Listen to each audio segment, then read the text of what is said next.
Hello and welcome to our third episode of the Sunnyview Schools podcast. Today, we're going to talk about teachers, and to host this podcast, we have Mr. McKean.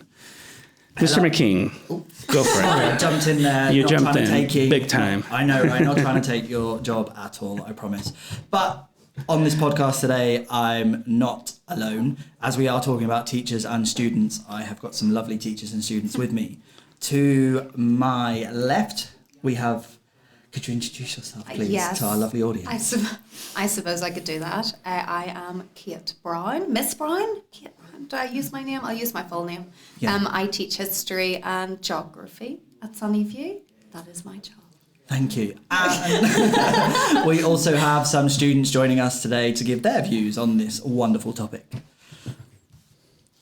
I'm Marianna. Both Miss Brown and Mr. McKean have taught me before, and I'm a student. And I'm Elsa. I've been taught by Mr. McKean, but not Miss Brown, and I'm also a student. Okay. And for this podcast to even work, we couldn't do it without our lovely audiovisual team. So, audiovisual team, can you say hello and introduce yourselves? Okay. Yeah. Not the audiovisual team. I think I set you up pretty well there, guys. Hello, my name is Erica Matsuda. Yeah, that's it. Perfect. Great. That's good. Wow. Thank you. I'm impressed. And also we have a live audience with us here today to help share their views with us too. So the topics that we are going to be discussing today are what makes a good teacher and what makes a good student. Let's start with the latter. And I'm going to ask our lovely students here what they think about this topic. First thing, Marianna, would you consider yourself a good student? Well, I think in the sense that I complete my work, usually on time, not always, but if I need an extension, I will ask for one and I won't make an excuse. I think that my grades are pretty decent. I study, so I guess in that sense, I am a good student. I don't know if that also includes like the personality part, but I guess like objectively I am a good student. Elsa, same question. I agree with Mar. I think Mar is definitely a good student. And I think I aspire to be a good student, and that's what I constantly try and do. And I think that when you constantly are trying to be a good student, you are able to achieve that. So I would consider myself a good student. Wonderful. Okay, now let's hear from the teacher's perspective. What is a good student to you, Miss Brown? See, I think there's a lot of pressure to be a good student, to be honest. I think it's tough. I think we need to remember that not every day is the same. And I think the strive idea is a really good idea, that that's what you want to do. But you know that every day you might not hit exactly the target you're trying to hit. I think for me, a good student is self-motivated. Somebody who really wants to do the best that they can do. And they're not afraid to ask for help if they need help, or ask for extensions, as you said there, Marianna. I think that makes a good student. I also think a good student is kind, I suppose. I mean, this is when we're getting into the personality. I mean, are we going to separate this? Are we going to say, okay, we've got the studying part. What do you want to do it? Yeah, let's roll with it. Let's talk about, being a good student is something that is multifaceted, right? Yeah. It's not just made up with one set criteria. There are lots of different variables there. So the personality is important, I would say, no? I think it is. Yeah, I think it is. I think part of it, though, I mean, all students are different, right? They are. It's just, I think this is such a difficult question. It is. I think, okay, there's some ideas. Yes, they study a lot. Yes, they strive to do the best they can. But I also think things like having a good sense of humour is really important. Yeah. Being flexible, being able to laugh at themselves, realising when things are not the be-all and end-all. Absolutely. And, can cope under pressure as best they can. Yeah. And we have to help with that, though. We do. We definitely do. And those are life skills, right? Yeah. Being a good student, it's not just for the purpose of school. It's also, these are skills that you can take into life, dealing with setbacks and dealing with, failures or things that you may consider as a failure, and how you pick yourself up from that. That shows a lot about you and whether you are a good student or not. Albert, as you are a parent of a student at Sunnyview School. I am. What do you think makes a good student? And second question, are you able to recognise that in him? I think a good student For those of you not aware, his son is in the room, and I'm not trying to be very mean. I'm doing this deliberately on purpose. Good student is dedication mostly. I don't think it has anything to do with anything else, just dedication. Dedicate yourself to studying and learning whatever it is that you have to learn the way you're expected to learn it, especially that. Does my son do that? He never does it the first term. He does it after the second term. Well, Basically, here, he's- history, can I just interject here, on Gabe's behalf, somehow did quite well in history. Not sure, not completely sure how it happened. Still a mystery to me to this very day. But definitely, maybe it was the second term. Maybe the dedication, it kicked in the second term. Do you think? Which is a lesson, I think, is a lesson to all students that it doesn't matter, if you start off terribly. It's, realising that you can pick yourself up and having those tools, which I think clearly for him, it worked, and it shows that he has that dedication and he was able to reflect, which, is very hard for some people to do. It is, agreed. There was also an English lit, there is a student that she went, we talk about this in class because it was really amazing what she did. She did it in history as well. She went from she basically, her real grade was 2, I guess, letters higher than her mock, which is incredible. Yeah, it is. But again, it's, it's incredible, but it's also possible. And I think students need to realise that when they are putting themselves in that position, and finding the right tools, asking the right questions, being curious, being, aware that they could make mistakes, that it's not, even though we're teaching or they're learning in kind of a linear process, it's not.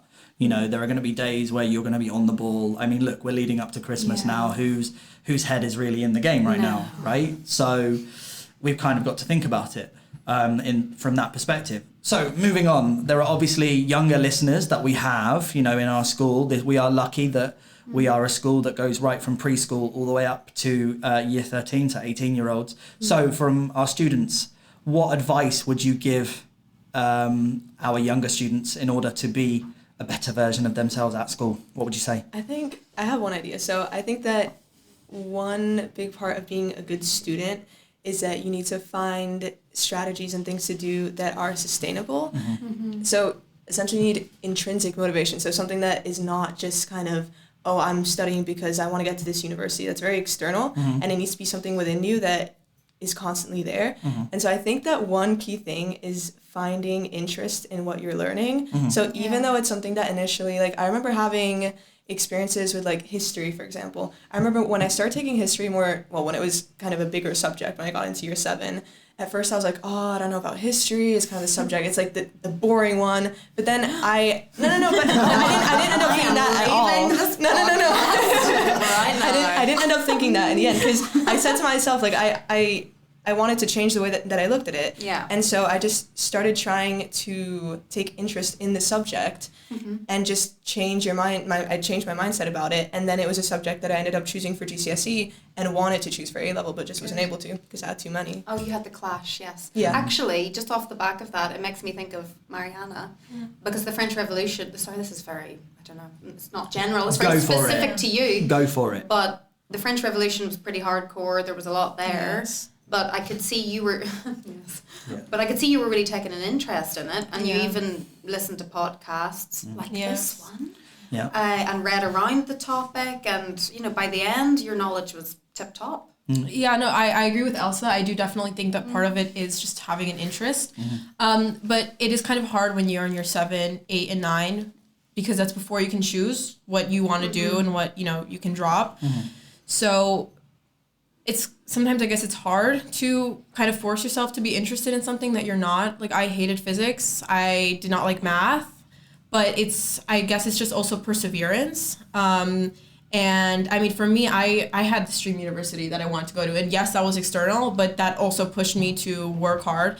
And Elsa, I was thinking about this before, about what makes a good student, how there are some people who are just naturally smart, or they have very good concentration skills, so they can pay attention in class very well. Like Elena Ayers is very good, has very high concentration. She only had to started studying a month before the A-level for history, and she still aced it. I had to start 3 months before because my concentration levels are poor. Right. So I think that for like Elsa and I are, we're the kind that need to study extra. Our concentration isn't amazing.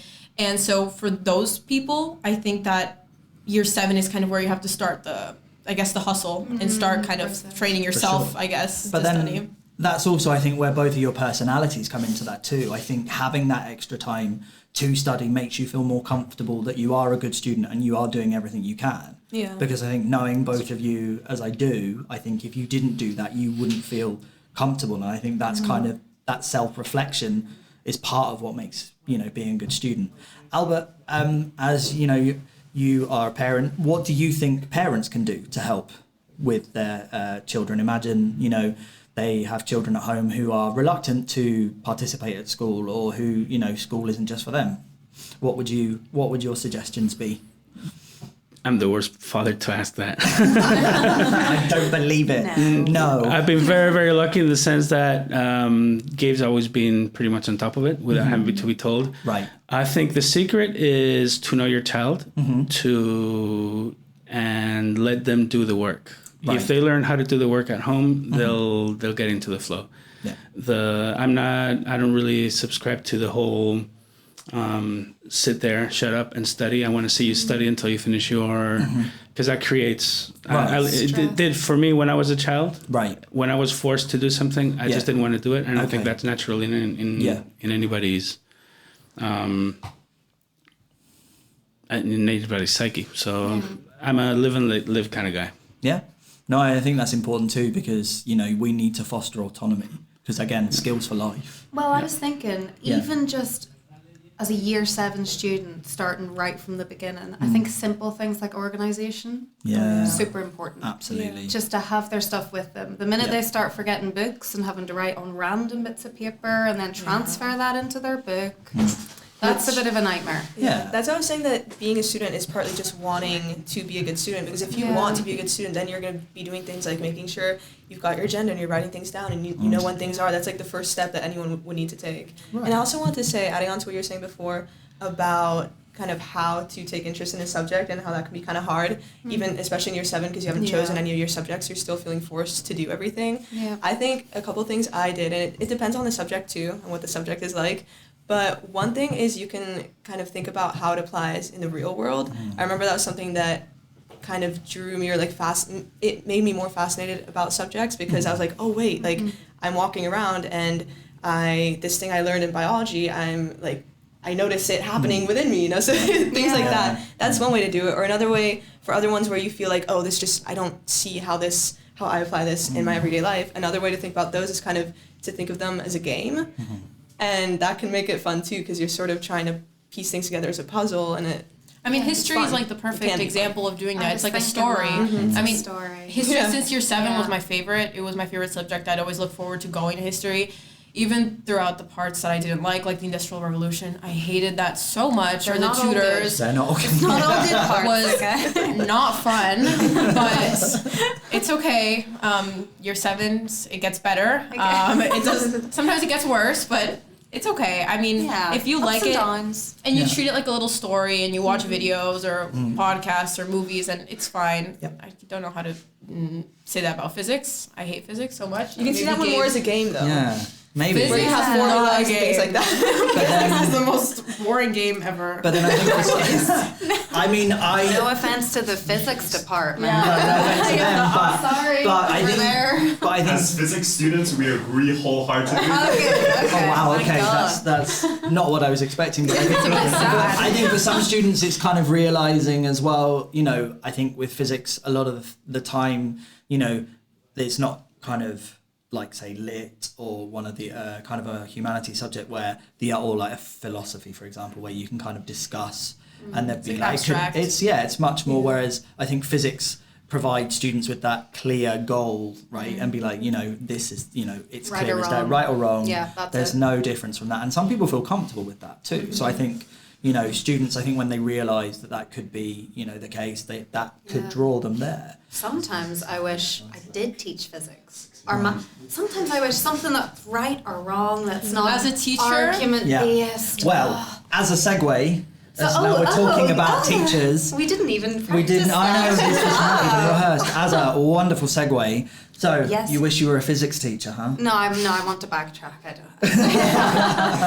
No, for the okay. record, no. For the record, no. Yeah. Okay. Well, as we are now moved on to the topic of teachers, potentially a little bit more juicier in this aspect. What makes a good teacher? And I will start with the other teacher in the room.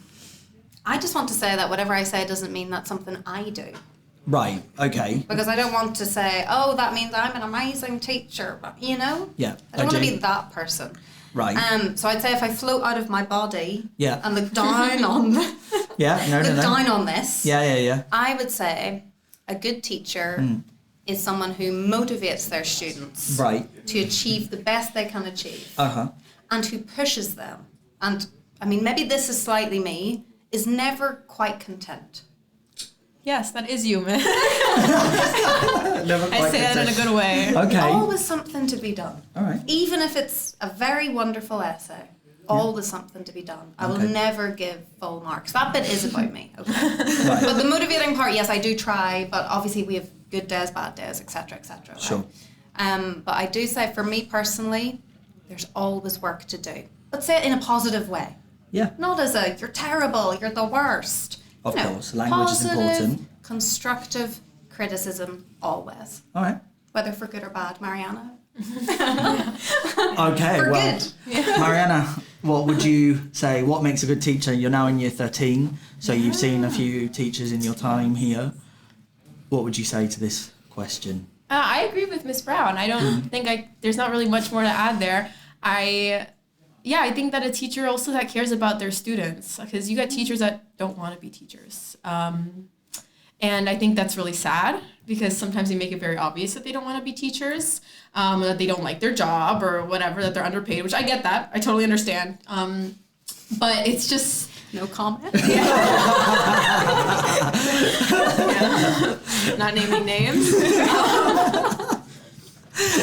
But I mean, all the teachers that I've had, at least like 90% of them are very obviously enjoying their job, or at least they started off wanting to be a teacher. You know, it's not something that they just kind of did because it's whatever. So yeah, I don't think I have anything else to add. I think the motivation aspect is really big. And when you form a connection with your students, usually that pushes them to want to impress their teacher or, you know, get their approval or do good by them, I guess. And yeah, I'm just thinking of my teachers, like Mr. Wright has been my teacher since I was 11. So, you know, and then, so there was always that, he was almost like this father figure, you know, so I always like worked hard and, you know, tried my best to impress him, whatever. And then with Miss Brown, the same thing. But with you, it was different because I guess you're closer in age. I just wanted to, like a friend. Thank you. Yeah, because you're like my age. Yes, I am. Graduated really early. Sorry, carry on. So yeah, I guess it was more like a sister or like a friend. I just really like your older sister, you just want her to like you. So I was like, you know, working really hard in that aspect. So yeah, same with you, sir. It's when Miss McDonald's like mom, with you it's like brother. So again, it was work really hard. Yeah, fair enough. Okay, we'll get back. I'm going to come back to that point in a second after we've heard from Elsa. Elsa, what would you like to add to this? I also agree with everything that's been said. I think it's really important to have that connection with the students. Right.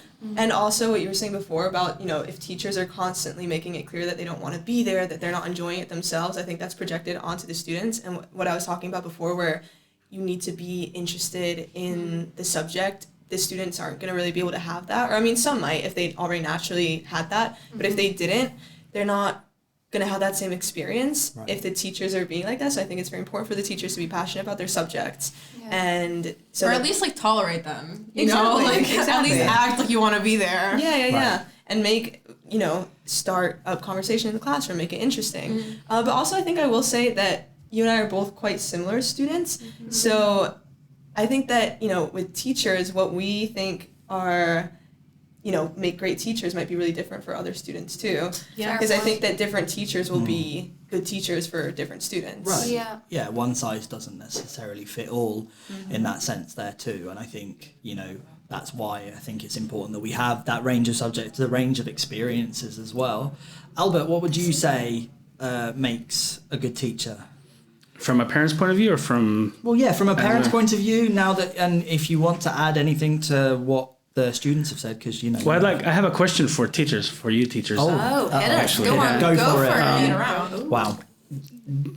Are you guys able to teach the way you like and what you like, or are you very limited by the curriculum that you have to teach? I don't know. curious. For me, it's kind of a double-edged sword. I like the safety of having exam-based courses because I know that students having those boundaries and having those limits and having that as kind of this is what we have to do and this is where we need to go can be very helpful. But on the other hand, it can limit, and I feel that I worry a lot as a teacher that I'm just, teaching to the test, teaching to the exam so that they do really well, because at the end of the day, if we're looking at the bigger picture, my students want to go on to, do these great and wonderful things, and they need the exam grades to do that.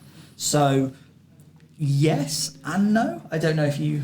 I mean, I would say for me, we do have a choice as to what we can teach in history. Not a massive choice, but we do have a choice. I did choose the French Revolution. I was very happy with for that the choice. record, I chose that. But, I mean, I'd like there to be more choice, I would say. But I agree with you, there is a safety in it as There well. is, yeah. But also history is so, can I say the word darn? It's so darn You can. vast. There's so much of it. And Yeah, well, it's the same with... well, yeah, but isn't it English difficult? it is difficult. It is very difficult to put those boundaries and guidelines, and I think that's kind of what part of a good teacher does, because the student not only is coming in there to learn, it's a safe space for them too. They want to, because we want them to participate, we want them to grow, and if they don't feel comfortable, whether that's because they don't like the subject, they don't necessarily like the teacher, or they don't know what they're doing, that idea of a student that's like, I don't know what I'm doing, so I'm just going to sit here, right, and do Sir, nothing. Can I make an interjection about this? Yeah, go on. I feel like this is a very interesting thing, like thinking about the futures of the students. So if a student is objectively bad at school, like say they don't have a good concentration or whatever, and they are constantly not performing well in their test, what would a good teacher do to help this student achieve those great things that they want to achieve? That was Yuan Xiao, ladies and gentlemen, president of the student council. Yeah, I think that's it's an interesting question, and again, I think the answer, that I used earlier, saying that one size does not necessarily fit all. I think each student, even though you're all in a classroom, and there could be, up to say in our school up to 24 students, each student is an individual, and they will have individual needs that the teacher has to be aware of, and we have to be aware of their learning patterns, the things that may work. So, on the surface, there could be things like intervention or, outside sessions, or potentially, offering more support. But for some students, that idea of giving them more is going to make them push. Overwhelm, maybe. Yeah, push them away. So it's finding that delicate balance that really helps the student do their best, and also be realistic too. Because if they are struggling, for example, I have students that I teach at GCSE, and for them getting a certain grade, they're not aiming for a 9, which is the top grade. They're aiming for a 6, which for them Or a 4. or a 4 Or just a to pass, pass. which Yeah. is fantastic for It some is. students, which is fantastic. It really is, and it says a lot. Why are we laughing, guys? Disappointed to himself. Oh no! But again, I think, and also this, I think as teachers, for those students that do have those goals, we need to make sure that they feel that that's okay. Yeah. Because it's very easy to fall into that trap and be like, no, you should all get the best grades possible. Yeah, well, you should get the best grades possible for you. And I think that's really hard for students. Right. So that's pretty much why I was asking, because I had a chat with Gabe the other day, who was struggling to study, he wasn't doing first term, not doing it as expected. So I said, I watched him for a bit, and then I realized that what he was actually doing was trying to study to understand the work, so to get some sort of satisfaction out of it. Right. And I had a chat, and we said, listen, don't study for your own satisfaction. It's not about you enjoying this, very contrary to what Elsa was saying before. It's about getting the grade that's expected of you. If you study with that in mindset, you will probably do better. But why, when he was studying for his own self-interest, why was that holding him back in some way?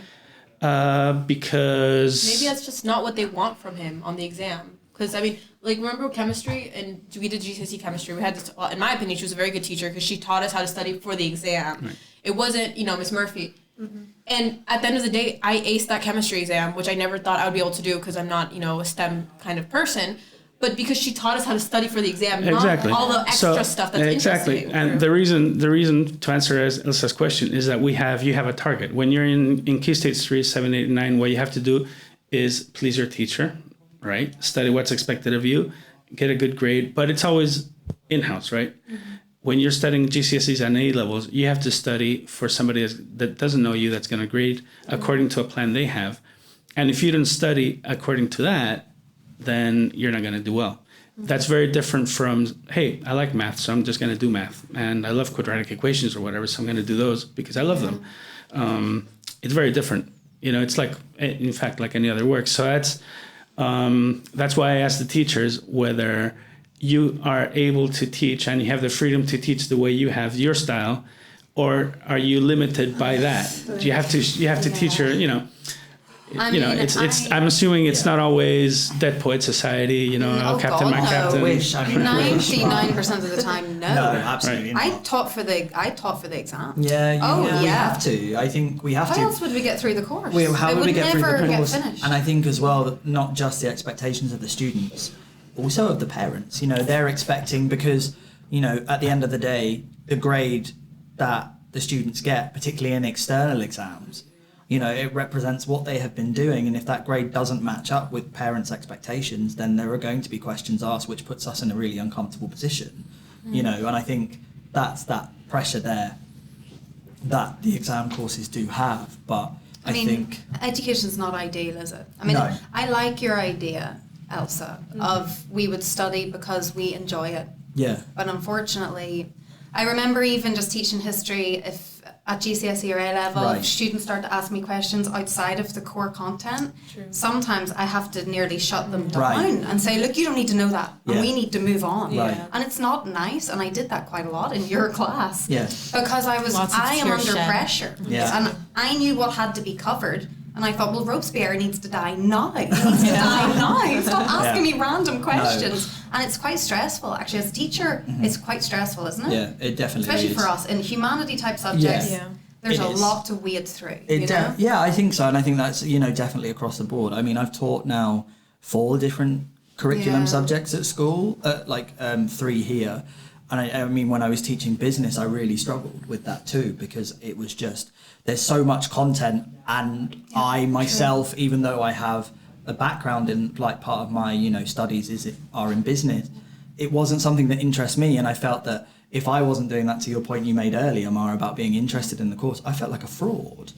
I felt like I am coming in all happy, jolly, being, okay, guys, let's talk about marketing today, which God. that I liked, right? But then how do I get excited about finance? And I felt like such a fraud, because particularly as these students could see, oh, this actually has use in the real world. This could be, useful. Oh, and, this is something completely different. And I was, putting on a show for them. And I think I just didn't enjoy that. That's not who I am as a teacher, because I think one thing that I like my students to learn from me is that I'm human, and I do make mistakes, and I'm not perfect, and I don't know all the answers, but I will try and help you find out the answer, and I will be there as much as I can. And I think that makes a Or good teacher. That's I like the don't- best kind of teacher. Yeah. I mean, If you don't know the answer, If you don't know. you look it up. Yeah, We all yeah. have the internet. Yeah. I mean, Yeah. if I don't know the answer, I'm not going to make up something. Right. I can't make up Yes, the past. I have had It teachers. happened. I've had teachers who, that's the worst thing ever, and it makes you feel so terrible about the teacher, where they, they'll get these questions from the students, and they'll answer in a way where it's clear that they do not know the answer. They're Trying to not save really their pride. fully addressing the question. They're kind of like taking this Skirting other around direction it. and not answering the question Right. when they need it. A teacher just need, like you guys said, if you don't know the answer, Yeah. you say, I don't know the answer, but I'll help you look for the But answer. I think that's hard too, because I think to go to that point, I know there is this kind of idea that we are supposed to know everything, and you guys are able to see that, we don't necessarily, that's not always the case. We obviously have a strong knowledge of our fields. We know how to teach. We've gone through all of the, we jumped through all the hoops, and there will be times where we are stumped. But I think as well, I don't know, with some students, I have to tell them, look, I'm not perfect, and I think to put, not to put us on pedestals in that sense, and kind of us Definitely. be, it's almost like a holy trinity, really. We need, students have to work with parents, they have to work with teachers, and I think the younger students Yeah. would find it harder to believe that we don't know everything. Yeah. But the older the students get, the more I think they would appreciate that we Right. don't know everything. Yeah. I mean, especially because it's like, at least for the history course and for English Lit too, but especially for history, because the specification is so oddly specific in certain bits, Right. that I would like literally message Miss Brown like 2 a.m, and sometimes she would answer, and I'd be like, "Hi, Miss." Yeah. Wow. Not recommended. Not recommended for your Don't do sleep that, and your okay? social life. Okay, so I think we are coming almost to the end of this podcast, I think, but I would like to ask the people around the table one either piece of advice or one thing that you would like teachers to hear to finish this particular topic. That's a nice question. I know, I made them Are we all gonna up ask? Are myself. we gonna ask the audience as well? Well, they can jump in if they want Yeah, I to. think they should. I think they Just jump in if they want guys, to. But jump that's the whole in. point of an audience, Oh, Miss Brown. sorry. I thought it was interactive. They No? can. You did interact. I Oh, don't know sorry, if you you were did. if you were Sorry. aware. Sorry, my fault. It's Carry okay. on. It's okay. We're heading now to Christmas. We are ready We're for that ready. break. Yeah. So, Mark, Elsa, and Albert as well. If there's something that a final thought you would like for teachers to know, or what makes a good teacher, or a particular idea that you would like to get across. Well, I don't know. I was just like, I think that a little bit of, I guess, comedy is good in a class. It's not. Yeah. So that's another reason why people don't really like history, because they think it's very monotonous, which I guess in a sense it is. But last year we had so much fun. It wasn't always fun. There was some Well recovered there. Whoa. There were some anxious moments or angry Yeah, moments. sure. I did get angry at times. Yes, everyone was. There was a lot of anxiety in that classroom at like during certain periods, but there was also funny parts that at the moment maybe weren't funny, like Danielle's comment, "I ain't reading all that." Don't bring that back to me. Daniel, if you're listening to this, That has to be my favorite moment in history ever. Miss Brown's response, "Excuse me." It was so bad, but it was just. imagine the cheek of him. Imagine. That's I gonna ain't be- reading all that. I ain't reading all that well. Yes, you are. I told Mr. Wright that the other day, and he was like, "Danielle, did you say that?" Taking the mick out of Miss Brown. I'm like, yes. Wow. Awful.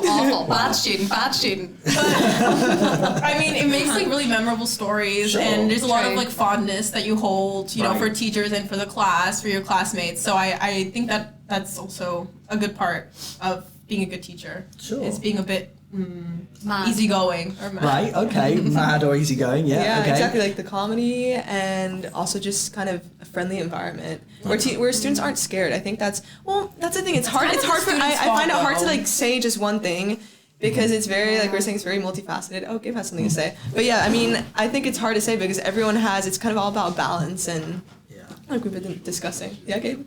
I'd say that I think for some teachers they have to Crouch down, Gabe. Can't see you. There you go. remember what it's like to be our age as or just even students. 'Cause I feel like some teachers forget that and they just think that our life is only for the studying and we have nothing else to do. Yeah, that's fair. And that you've more than one subject. Yeah. Yes. That it's not just Our it's not subject. just Yeah. one. Yeah, Yeah. it's not just one. Yeah. Absolutely. I'd like to give some advice to my younger peers. Come on forward.